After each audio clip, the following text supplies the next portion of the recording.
La antigua Roma y el Imperio Romano, del origen a su caída. El arte y la literatura, la arquitectura y la ingeniería civil, el derecho y la política, e incluso las propias lenguas que hablamos, son parte de la herencia que el Imperio Romano nos dejó y aún pervive entre nosotros. Cuenta la leyenda que la fundación de Roma tuvo su origen en la ciudad de Alba Longa en el siglo VIII a.C. Allí, los hijos gemelos del dios de la guerra Marte y una sacerdotisa, fueron condenados a muerte por su tío abuelo. Eran Rómulo y Remo, y fue una loba quien los salvó y amamantó. Ya de jóvenes tenían clara su misión: fundar su propia ciudad. Sin embargo, Remo fue asesinado por su propio hermano en una disputa sobre la ubicación de la ciudad, y Rómulo se proclamó rey, convirtiéndose así en el primer rey de la antigua Roma. Rómulo declaró Roma ciudad asilo, y esto rápidamente atrajo a personajes desagradables de toda la península itálica. La población, mayoritariamente masculina, necesitaba esposas. Raptaron mujeres jóvenes de ciudades y tribus vecinas, y a este acto se le conoció como violación de las Sabinas. A pesar de ello, a los años, el rey de los Sabinos acordó con Rómulo que co-gobernarían juntos. El período de reyes romanos. Como un presagio a lo que volvería a ocurrir una y otra vez, los gobernadores Rómulo y Tito Tacio fueron asesinados. Primero, el rey sabino Tito Tacio fue asesinado durante una revuelta. Después, Rómulo desapareció durante una tormenta y se cree que fue asesinado por sus rivales políticos. Durante el reinado del segundo rey, Numa Pompilio, aparecieron elementos que marcarían nuestra historia: el calendario de 12 meses, las vírgenes vestales y el cargo de pontífex o sacerdote. Numa fue sucedido por otros 5 reyes. El último rey romano, Tarquinio, el soberbio, fue derrocado por el pueblo. Así, el Senado abolió la monarquía y nació la República Libre de Roma en el siglo VI a.C. La República de Roma. La sociedad estaba bien dividida en 3 clases sociales. Los patricios tenían poder, dinero y una situación privilegiada. Los plebeyos, que eran campesinos, artesanos, ganaderos, etc., representaban la mayoría de la población. Y los esclavos tenían un amo. Sin embargo, entre el 494 y el 287 a.C., las numerosas protestas desataron algunos cambios en la sociedad. Se formó el Concilium Plebis, asambleas de la plebe, y las 12 tablas de leyes escritas. Y tras un lento proceso, los plebeyos ricos consiguieron tener los mismos derechos que los patricios, aunque para los pobres nada cambió. En los años siguientes, la República, que controlaba toda Italia, vivió en un estado de guerra casi constante. En el 130 a.C., Roma ya era una superpotencia mediterránea que se había expandido por el norte de África y España tras las guerras púnicas con Cartago. Hacia el 102 a.C., el ejército se había reformado por el cónsul Mario, y los soldados cobraban por sus servicios y recibían granjas al jubilarse. Así, hombres adinerados creaban sus propios ejércitos privados y leales. En el 88 a.C., el general Sula, rival del cónsul Mario, invadió Roma con su ejército. Esto, unido a la codicia y la corrupción en Roma, llevó a varias guerras civiles. Finalmente, Sulla venció y se convirtió en cónsul. La llegada de Julio César. En el año 49 a.C., cuando Roma se preparaba para una nueva guerra civil, el general Julio César, héroe de la Galia, junto a su ejército, se dirigía hacia Italia con el objetivo de enfrentarse tanto al Senado como a su antiguo amigo y socio político, Pompeyo. Pompeyo montó una campaña militar infructuosa y fue asesinado por el faraón Ptolomeo XIII, quien quería ganarse el favor de César. Sin embargo, el encuentro entre la hermana del faraón, Cleopatra, y César, desembocó en una famosa relación de amor y en la muerte del faraón. César era un héroe para el pueblo, pues había sido el primer general en imponerse a los senadores. Además, el Senado incluso lo reconoció como gobernante absoluto durante 10 años, pero en el año 44 a.C., cuando se proclamó dictador vitalicio, firmó su propia sentencia de muerte.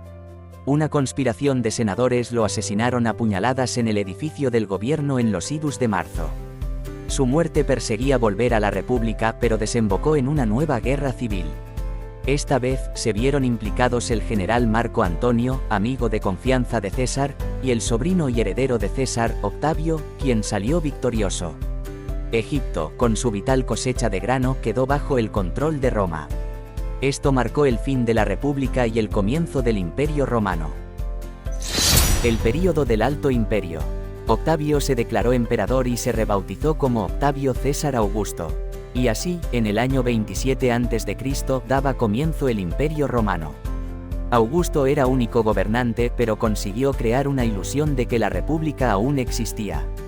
Aunque el Senado seguía teniendo importancia, su verdadero objetivo era dar legitimidad a las decisiones del emperador. Augusto gobernó durante 41 años creando una edad de oro marcada por la paz, la prosperidad y la estabilidad. Además, hizo florecer la cultura, desarrolló una red de carreteras y un sistema de correos, creó un ejército permanente y la Guardia Pretoriana, así como policía y extinción de incendios en la ciudad de Roma. También emprendió un vasto proyecto de reconstrucción de la ciudad. Durante su gobierno, el imperio creció espectacularmente, extendiéndose a Europa Central y completándose la conquista de España, aunque en Germania, la pérdida de 3 legiones supuso fin a la expansión en la provincia. A la muerte de Augusto, en el año 14 después de Cristo, le sucedió su hijastro Tiberio. Fue un gobernante competente pero desinteresado en gobernar. Decidió delegar su poder en Sejano, un ambicioso comandante de la Guardia Pretoriana. Sejano asesinó a los herederos de Tiberio y el gobernador entró en una paranoia asesina convencido de que estaba rodeado de enemigos. En el 37 después de Cristo, se sospecha que fue asesinado por su sucesor, Calígula. Calígula fue popular al principio, pero su verdadera naturaleza afloró pronto. Se le retrata como un gobernador tirano, perverso de mente y extravagante. Durante sus 4 años de gobierno, él mismo se declaró un dios viviente y ejecutó a muchas personas, incluso familiares suyos, y se embarcó en relaciones incestuosas con sus hermanas. Finalmente, la Guardia Pretoriana lo asesinó y nombró a su tío Claudio en su lugar. Claudio, un erudito con problemas físicos alejado de la opinión pública, no se esperaba ser emperador. Sin embargo, y a pesar de su falta de experiencia, Claudio fue un buen administrador y ordenó construir muchas carreteras, acueductos y canales por todo el imperio. Durante sus 13 años de reinado, comenzó la exitosa conquista de Britania. En el año 54 después de Cristo murió, posiblemente a manos de su cuarta esposa, dejando paso a su hijo Nerón. Nerón fue el último de la dinastía, conocido por sus ejecuciones sistemáticas, su amor por la cultura y su odio hacia los cristianos. De hecho, culpó del devastador gran incendio del 64 después de Cristo a los cristianos, a quienes tachaba de secta problemática. El incendio distrajo a la opinión pública de las arcas vacías del imperio debido a sus gastos excesivos. Nerón fue un gobernante ampliamente despreciado que despachaba rutinariamente a sus oponentes. Finalmente, en el año 68 tuvo lugar un golpe de estado que resultó en el suicidio de Nerón, un suicidio que probablemente fue forzado. El período de la dinastía Flavia. Nerón no dejó heredero. Se desató una pequeña guerra civil y 4 hombres compitieron por el trono. Fue Vespasiano, un general de la clase ecuestre, quien triunfó en el año 69 después de Cristo. Durante sus 10 años de reinado, Vespasiano se esforzó por cumplir su deber. Restauró las finanzas del imperio y erigió muchos edificios importantes, incluido el símbolo de la propia Roma, el Coliseo. Gran parte de estas obras se financiaron con los tesoros saqueados del Templo de Jerusalén. El hijo de Vespasiano, Tito, gobernó solo 2 años antes de que su hermano Domiciano le sucediera en el 81 después de Cristo. Domiciano, aun con su carácter autocrático, tenía el apoyo del pueblo y los militares. Roma prosperó durante su mandato de 15 años, pero acabó asesinado por orden de los funcionarios de la corte. La dinastía Antonina. Esta dinastía probablemente representa la época de mayor esplendor de Roma y durante la cual Roma llegó a su máxima expansión. Fue una época de relativa estabilidad bajo los emperadores Nerva Antonino, conocidos como los 5 buenos emperadores: Nerva, Trajano, Adriano, Antonino Pío y Marco Aurelio. Con ellos, llegó la Roma próspera con una civilización muy avanzada en la que la arquitectura, el arte, la cultura y las artes militares se desarrollaron como nunca antes. Trajano fue un carismático comandante militar que expandió el imperio desde el mar Caspio hasta Escocia, alcanzando la máxima expansión de Roma. Adriano construyó la famosa muralla que formó un baluarte contra las tribus escocesas merodeadoras de Britania. Y Marco Aurelio, más allá de un guerrero, también fue un filósofo. Cómodo, el hijo de Marco Aurelio, lo sucedió en el trono, pero fue un ególatra incompetente que acabó siendo estrangulado. Con la muerte de Cómodo, el emperador Septimio Severo dio comienzo a la anarquía militar, 33 años durante los que el ejército se encargó de nombrar a los emperadores. Durante este tiempo, 29 emperadores llegaron al poder mediante conspiraciones y muertes violentas. Tan solo uno de ellos murió de forma natural y no en combate o asesinado. Además, la inflación se disparó en el imperio y se produjo un gran declive en la agricultura, el comercio, la industria, el medio urbano y el sistema esclavista. Las fronteras comenzaron a ser permeables, sobre todo a las invasiones de las tribus germánicas, y los romanos sufrieron invasiones que no estaban preparados para asumir. La anarquía militar marcó el comienzo de la decadencia del Imperio Romano. El Bajo Imperio Romano. En 284 después de Cristo, el emperador Diocleciano, un antiguo soldado, trató de poner fin al caos. Dividió el imperio en dos, él gobernaba la parte oriental, que era principalmente griega, y su amigo Maximiano, la occidental, que era latina. Ambos eran emperadores mayores con el título de Augusto. Cada mitad estaba a su vez dividida y gobernada por emperadores menores o césares.